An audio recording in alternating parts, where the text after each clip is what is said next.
We'll wash away the Denver game, quarterback questions, injury updates, and a look ahead to the LA Rams for the Cleveland Browns. And it is bye-week hell in fantasy football. I got you covered on all fronts, and it starts right now on the Sick Podcast with Andy McNamara. Turn up your volume.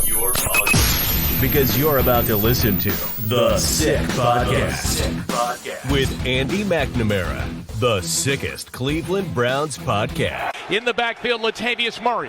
Huntley takes the shotgun snap. Back to pass. The ball got stripped away. In the air, the Browns fight for the ball, and it's picked up by Myles Garrett. He's going to score! Touchdown! It's going to be sick. Hey everybody, Andy McNamara with you. All right, we're in better spirits, I guess. We're gonna get past that Denver loss. That sucked. That was the worst. That was really bad. Not the worst, but it was really bad.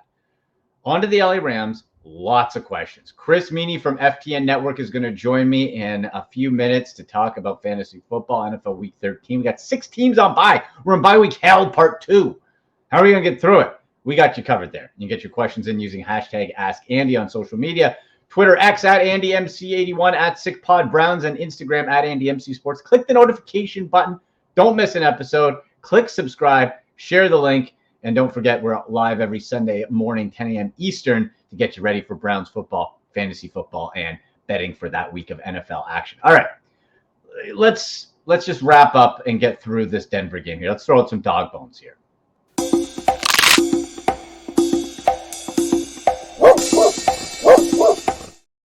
Yeah, I'll be honest, folks. There's not going to be a lot of dog bones. There's going to be a big doghouse. We're putting an extension on the doghouse. Okay, we're going to pack everybody in the doghouse in Denver. Beginning with Kevin Stefanski. How weird is it where just when you think Stefanski's got the play calling figure, just when you think last week's show, this time last week, I had Dave DiNatale from WKYC Sports in Cleveland. And we said, Kevin Stefanski's growing up, coaching-wise. He's got it figured out. He's doing what it takes to win. And then we go to Denver. The worst, literally the worst run defense in the National Football League. The worst. Comes out, throws the football. Keeps throwing the football. Then you're down 14-0 and you get into that spiral. But in this case, it was interesting because even though you were down, you could have kept running the football. But you didn't. When you did, Jerome Ford was getting chunk gains. Kareem Hunt looked pretty good too. Yet you kept throwing the football. And I don't blame DTR. Again, I don't blame him. Now, maybe he's throwing too hard, doesn't have the touch, whatever, but the amount of drops, disgusting. The wide receivers, and throwing David Njoku into this too, doghouse. You can't drop that many footballs and expect your rookie quarterback, who's clearly overwhelmed, but still he made some nice passes. There was some threading of the needles. I don't blame DTR at all. Dog bone to DTR for taking that dirty hit. Those Denver Broncos, dirty bastards. For taking that hit, for doing what he tried to do. All the receivers dropping. Okay, he throws the ball too hard, so what? Okay, you're an NFL football player. Catch the ball. Catch the ball. Okay, it's thrown hard. It's difficult. Yeah. That's why you're in the National Football League, to catch difficult throws. Didn't do it. The defense, get it. Just gashed by Javonte Williams, by Pirine. And I'll tell you this, getting ready for the LA Rams, you better be ready for Kyren Williams because he's back and he looks fantastic. So if you're the Browns defense, you better get ready. Now, some good news side on the injury front. It looks like all the doom and gloom that we were hoping wouldn't come true with maybe long absence for Myles Garrett, whatever. It looks like we're crossing everything. That Myles Garrett, according to Kevin Stefanski, is listed day-to-day, should be available to play. After the game, Myles Garrett he had his arm in a sling, couldn't lift it, said he heard a pop, no structural damage, should be able to play. Is he going to be as effective? I don't know. But at least he'll be in there. Amari Cooper, ribs, probably wear the flak jacket. He'll be good to go as well. Hopefully Denzel Ward is back. Good Lord, did we miss Denzel Ward? Wow. Denzel Ward, hopefully will be back in. Anthony Walker, day-to-day also, going down from week to week. So if you get some help back, it shouldn't be too bad. This is another tough game against the Rams where, can you beat them? Yeah. Can they beat you? Also, yeah, Cooper Kupp's back. Puka Nacua, Tutu Atwell, Kyron Williams, like I said. You better be ready. And the Browns have responded well this season and over Kevin Stefanski's tenure as Browns coach when it comes off a loss. And the Jim Schwartz defense, remember when they were embarrassed? They came back with a vengeance. You're going to need that against a stationary Matthew Stafford. So it'll be a tough game. But that Denver game, it was there. And you can't get too cute. You're 7-4. And who the hell's the quarterback going to be? I guess Joe Flacco. Fourth quarter, it would be the first time, I believe, in NFL history, or at least in Browns history, where 4 different quarterbacks would win a ball game. Happened back in the 80s, but 4 quarterbacks started for the Browns in one season, but only 3 won. Flacco, that would be his 100th career win. He's cool, calm, collected, man. 38, I don't know. Like, I would have rather taken a shot with Nick Foles, but Nick Foles has stunk when he hasn't been with the Philadelphia Eagles. So, okay, we're going with Flacco. Pretty much the polar opposite of what you've designed the offense to do when it comes to having mobility at the quarterback position. But he's got a presence. He's calm, ice in the veins, Super Bowl winner, big arm. All right, let's go. Give me. Who would have thought? Give me Joe Flacco from a Browns fan. Holy, I cannot believe it. By the way, fantasy football, we're not signing off on Flacco here. Here's an interesting note, though, coming from our buddy Tony Grossi from ESPN Cleveland. This is the first time, that Denver game, the first time a 29-12 final score had ever happened in pro football history, called a scoregami, where it's a unique one. So there have been 17,560 games played in pro football, not just the NFL, through Monday night, according to ProFootballReference.com. And there have been only 260 one-time unique final scores. 29-12 for the Browns is one of them. So there's your bit of useless information. Maybe a trivia night, have some drinks this weekend. You can bring up that nugget. But horrible game for no one came to play in Denver. It sucked. So now you get ready for LA. They're staying out west for the week. Let the sunshine heal the injuries, and let's get back on track. Again, probably Joe Flacco. Okay, like I'm fine with that. We know what PJ Walker is. We don't know what Joe Flacco is at age 38 this year, who hasn't played. He's healthy. He's ready. Apparently wowed them on 8 passes in his tryout. So there you go. It's really a case for the Browns. You need to get that win. Get this win no matter what. You get this win, you're at 8-4. Then you go home for 2 games against Jacksonville and the Bears. That's probably a split again. Now it could be really cold. Jacksonville doesn't play well. That's a pick 'em. You should be beating Chicago. So you come out of this one with a win. After the following 2 weeks, you get 9, maybe 10 wins, and you're in good shape for the playoffs. But you've got to grind it out any means necessary. And I don't have the confidence. Just when I don't have the confidence, Stefanski shows me things that he does know how to coach in any situation. And then just when you think that happens, he goes back the other way. So I don't know what the heck to expect. We'll go over more of that on Sunday. All right? Denver game, flush it. That's it. 2 flushes. Make sure it all goes down. On to LA. We'll see what the Browns do there. All right. Let's talk some fantasy football. Bring in my guy from the FTN Network, Chris Meaney, and talk about bye week hell part 2. Chris, good to see you, my man. How are you? What's up, Andy? It's been a minute. Yes. Happy to chop it up with you here and talk some football, fantasy football, week 13. I heard you just going off at the top here about your Cleveland Browns. Oh boy, it's been a wild season in Cleveland, hasn't it? Wow. Chris, we got Deshaun Watson shaking off for us. Then he goes down. Then he comes back. Then he looks good. Then he's out. And then we got PJ Walker, Dorian Thompson-Robinson. I think the only consistent is that when it comes to fantasy football, including the presumably Joe Flacco starting, we're not contemplating any fantasy football Cleveland Brown quarterback. Is that fair? Yeah, I think it is fair. Man, I've been to the Mooney lot a couple times. I've been to First Energy Stadium for 2 games. It's a wicked atmosphere. Beautiful. It's a really fun time. Yeah. But I've never seen a place where there's just been like 20 plus quarterback jerseys or T-shirts and the rotation of quarterbacks over the past few years. And again, this year as well. So the defense, as you know, and the fans know, they've been legit, and I think it's good enough to get them into the playoffs, assuming Garrett is good to go the rest of the way. But you're going to sweat it out. Browns fans are going to sweat it out. It's going to be a grind every single game. It's going to be tough. There's really no other way. As a Browns fan, that's it. It can never be easy. It can never just be an enjoyable afternoon, typically. But here for fantasy football, just when you think we got a bit of a lull, right? It was Thanksgiving, everyone was feeling good, and then you get smacked in the face with the Bills, Bears, Raiders, Vikings, Giants, Ravens, all on bye this late in the season. And Chris, this is tough, man, because we were talking before. That waiver wire is thin at this time of the year, isn't it? Yeah, it really is. And, the hope is that you have your team set heading into the final couple weeks of the fantasy football regular season. But of course, things happen. You got to go for a quarterback. You have to go for a running back. The latest news just came down that maybe Jonathan Taylor is going to miss some time. Maybe this week could potentially get placed on IR.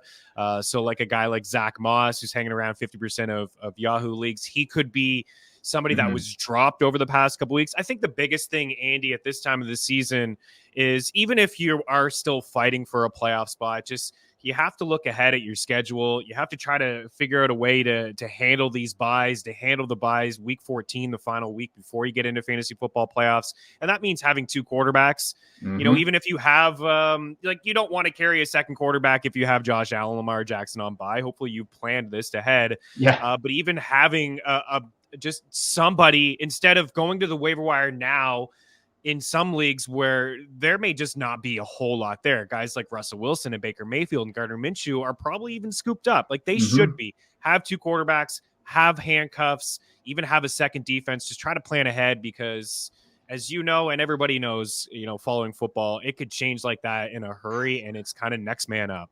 Yeah. In conversation with Chris Meaney, FTN Network on Twitter, X at Chris Meaney. Shane, let's head under the wire, buddy. Let's go.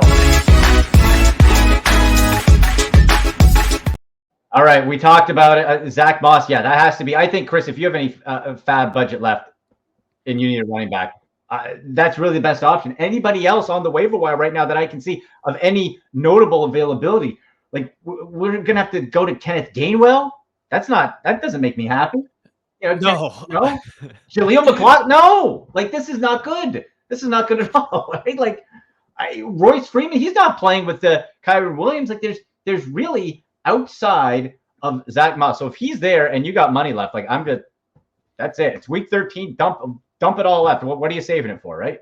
Yeah, no, you're right. I would dump it all, even with, the thought that Taylor, even if he does play, like we've seen a little bit of Zach Moss, isn't fully gone away. I think we know why last week we saw more Zach Moss than we did in the previous couple of weeks because Taylor had the thumb injury. But there's a couple guys it's not pretty. Of course, you're going to the waiver wire. You mentioned P. Ryan. I mean, he does have back-to-back games with the touchdown, so he's still getting sprinkled in there.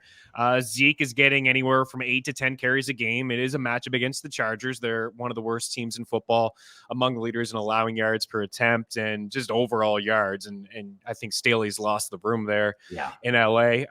Chuba Hubbard, it's not fantastic, but he's still playing over Miles Sanders. There's a couple guys I'm talking about stashing, and it's Keaton Mitchell who's on bye this week.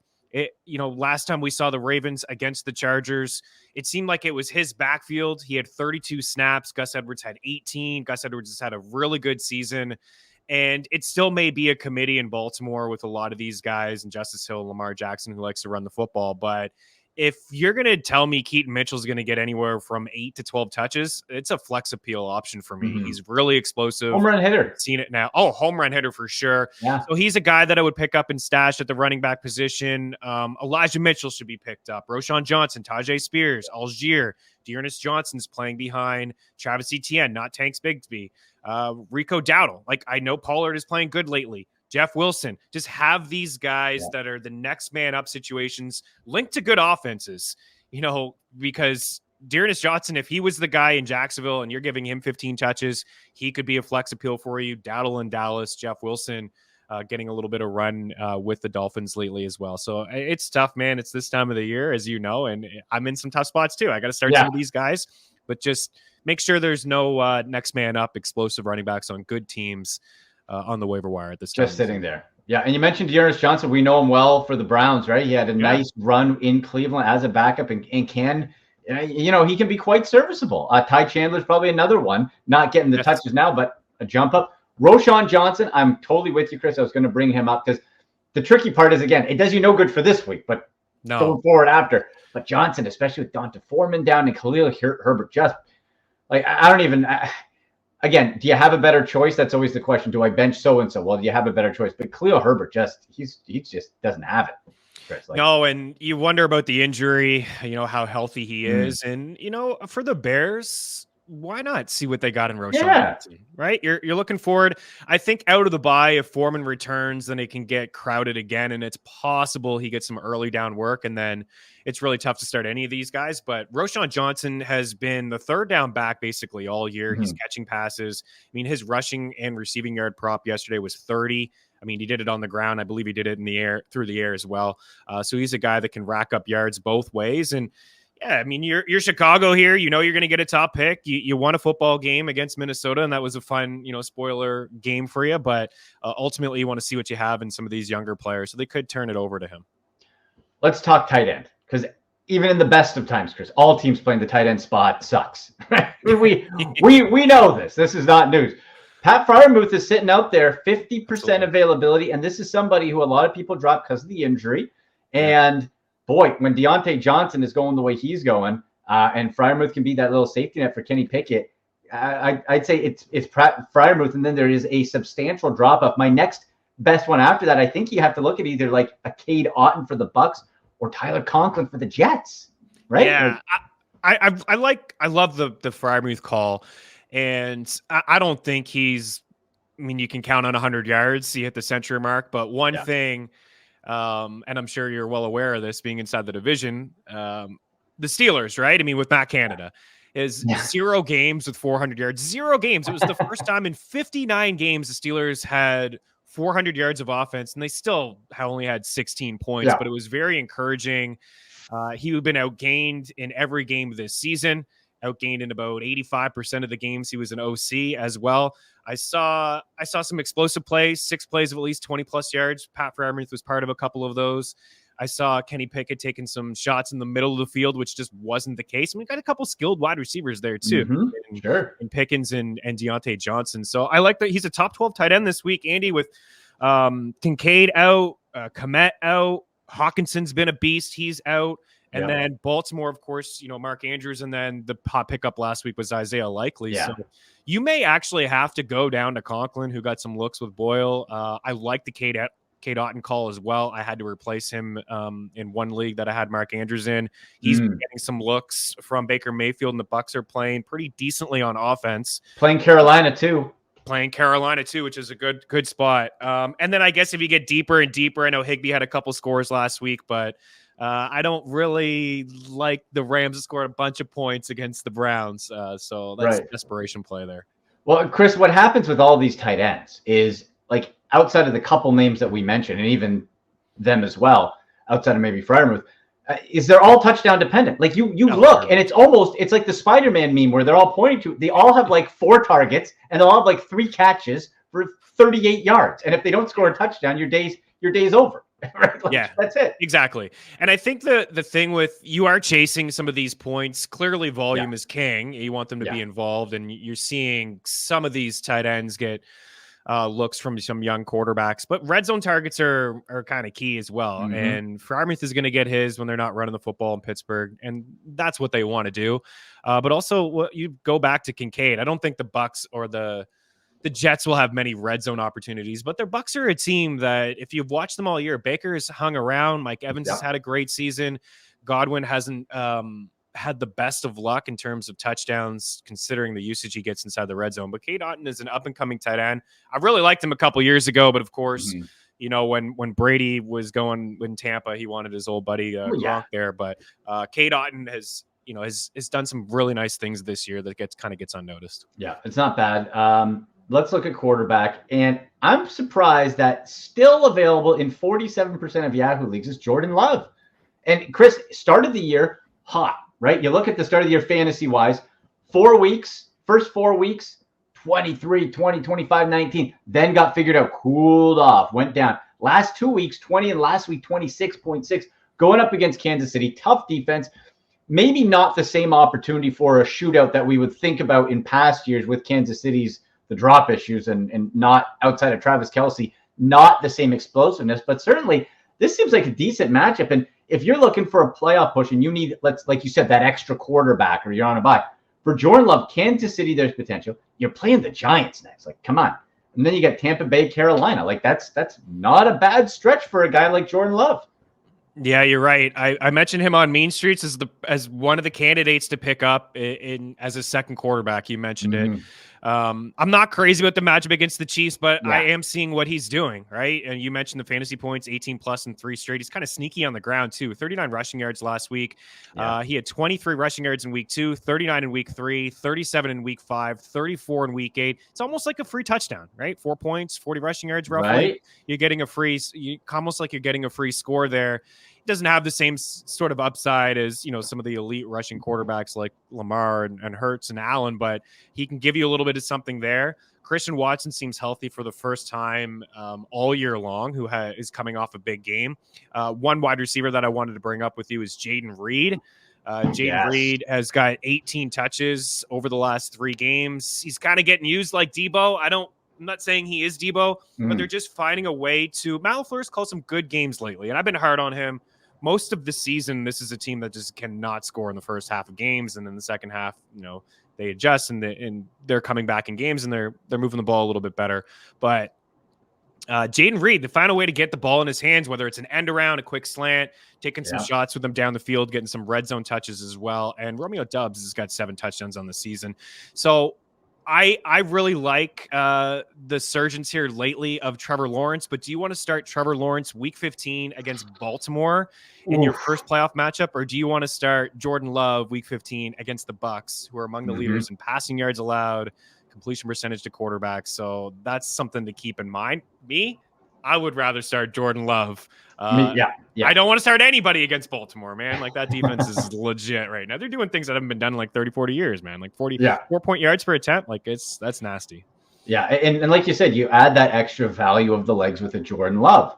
But let's say, for fun, Jordan Love, he's gone. You need help this week. Jordan Love is off the market. I got a 3-pick who'd you rather for this week. Sure. Okay? We got Russell Wilson, who statistically overall has done good, but the last few weeks has got like into the 13, 14 fantasy points. Not great. Desmond Ridder against the New York Jets. Gardner Minshew versus the Tennessee Titans. There's lots of the Ridder one is the highest volatility. Gardner Minshew's kind of in that middle ground, but can pop. And then Russell Wilson always could, but hasn't recently. And who'd you rather? It's good. I think I lean Russ. Russ there, although I do like Minshew, and a shout out to Josh Downs is another wide receiver. Gardner Minshew really throws the football to 2 guys. Yeah, it's Downs and it's Pittman. And Pittman has been a wide receiver 1 all year with the volume. And Downs, it looked like last week he overcame the knee injury that has kept him kind of limited, a few weeks prior. But one thing about Russ, and I was a year too early, I guess, on the Russ to Cortland Sutton connection, because this is something I was just really, really buying into last year as a deep threat guy in Cortland Sutton and the deep ball accuracy that Russ had. But listen, the play calling was just atrocious last year with Nathaniel Hackett, and Peyton has this team playing. This is a team that gave up 70 points. 70 points earlier in the season. They're on a nice winning streak. They've beaten some good teams like the Chiefs and the Bills over this run, your Browns last week. And one thing I've noticed about Russ is go back to rushing. Last year, 18 yards per game on the ground, 13 yards per game in his final season with Seattle. He's averaging 24 rushing yards per game this season. And I know that may not seem like a whole lot, but again, it is almost like starting with a touchdown. 34 yards last week against Cleveland, 30 against Buffalo, and he's tossing touchdowns, man. He's got 20 touchdowns and 4 picks this season. So I think I think both guys are good. I forget the third that you mentioned, but I think it was Ridder. I thought was against the Jets. This is tough, man. I still like that defense, even though they can't score points. Yeah, Russ has very quietly been efficient, right? Turnovers way down, like you said, like 20 to 4. Like, if you took away the name and said quarterback X has 20 touchdowns, 4 interceptions, you're like, yeah, that's really good, right? Like, that's really good. And then you throw Russell Wilson's name, it's like, oh, but no, he's doing it, and it just comes now. Okay, where you've thrown 1 touchdown the last 2 weeks, can you pop that up against a very game Houston team, which, Chris, before we let you go, that has to be one of the biggest surprises in real life football and in fantasy, where you have CJ Stroud, Tank Dell just absolutely lighting it up together. What a connection, and what a surprise for a Houston team that finds themselves in a wild card race right now. Yeah, absolutely. I mean, Russ is quarterback 14 on the season, and CJ Stroud is quarterback 6. I mean, 2 surprises, but certainly more surprised about CJ Stroud, who, I mean, I did a lot of best ball drafts over at Underdog Fantasy. I streamed them a lot over on Mean Streets. I got a lot of shares of CJ Stroud, but it was only because he was going as quarterback 28, 29, 30, 31. Nobody wanted a piece of this guy. He's been fantastic this season, pass-happy offense. And you're right about Tank Dell. I mean, he seems legit. I mean, he's a guy that he's got a ton of speed. He can find, avenues open in the middle of the field with his route running ability, and there's a connection there. And I've always liked Nico Collins, and the addition of Stroud and the accuracy that he brings to the table has elevated Nico Collins' game as well. As a former 3rd-round pick, a big body, can go up and get it in the red zone. Dalton Schultz is a nice tight end. It's a lot of nice pieces there for CJ Stroud. It's a really, really fun story. They're in the middle of it. He's going to win Rookie of the Year. He's no doubt. If the Texans make the playoffs, he has to be an MVP conversation. Wow. He has to be, because they picked number 2 and number 3 last year, right? I know they traded up, but when you have 2 picks in the top 5, you're a bad football team, right? Yeah. So he's done some really good things and come from behind wins as well. And it'll be interesting to see if he can get his Texans into the playoffs. And I hope so, because it'd be a fun story. Not at the Browns' expense. No, of course not. No. Maybe the Steelers get out and they both get them Houston. And Well, the Browns helped Houston's journey with all the draft picks they gave for Deshaun Watson too. So God. Oh, Chris, what a mess! If I wasn't laughing, we'd cry. Right? That's it. That's how it goes. All right, guys. All right, man. Hey, tell people where they can find you, when, where, how, all that. You put out awesome content all the time. Love it. I appreciate you, dude. On Twitter at Chris Meaney. We have all kinds of free content over at FTN Fantasy, FTN Bets, FTNDaily.com. But Mean Streets, it's just a multi-sport show 5 days a week. You can sub on our YouTube channel, FTN Network, iTunes, Spotify. I have a hockey show for the hockey fans out there with Eric Young, who is also a true football psycho. He loves himself some Tennessee Titans. It's been a rough year for him, but those may know him. Some people may know him from in the ring, but he loves his hockey and he loves his football. So twice a week, Dangle Betselli, talking some NHL picks and props on Tuesdays and Thursdays. Appreciate it, man. It's been a long time. Yes. I always love chopping it up with you, and let's do it again. Maybe you come on Mean Streets, or we get together before the football season's over. We're just getting into it, man. It's just 13, but we're just getting into it. Absolutely. Anytime, my friend. Thank you. We'll talk soon. All right. Cheers. All right. There he goes. Chris Meaney, FTN Network, one of my favorite guys. We go, long ways back from the Fantasy Network TV days when I come on Chris's show on the TV side years ago. Chris is a great dude. Must follow on all social media. So love having Chris on. There you go, folks. Yeah, we got the fantasy football side. It's tough, right? It's a tricky one with all these bye week stuff. But if you have any questions, if you want fantasy football lineup help, betting talk, whatever, hit us up on social media, on Twitter at AndyMC81, at SickPodBrowns. Use hashtag AskAndy so I can find it. Instagram as well at AndyMCSports. We'll get you set up there. Remember, Sunday morning live. It'll be 10 a.m. Eastern. My girl, Joe Madden at Joe Madden Sports. She's going to be back with me for a 3rd week in a row. Be slicing and dicing, getting some danger zone picks, get you ready fantasy football. And, of course, Browns-Rams preview. Will it be Flacco at quarterback? What will the injury statuses be as we get ready for a huge game on the road for the Browns to try to get them over the hump, get to that 8-win spot, get to that point where you can't exhale, you can't rest easy, but you're one step closer to a playoff spot. Really need them to come up big there. So that'll be Sunday morning. So thanks to Chris Meaney. Thanks to producer Shane. I'm Andy McNamara, and you've been watching the Sick Podcast with Andy McNamara. As always, go Browns! And that's a wrap. Hope you don't miss us too much until next time. Follow the Sick Podcast with Andy McNamara on YouTube, Instagram, Facebook, Google Play, and Apple Podcasts.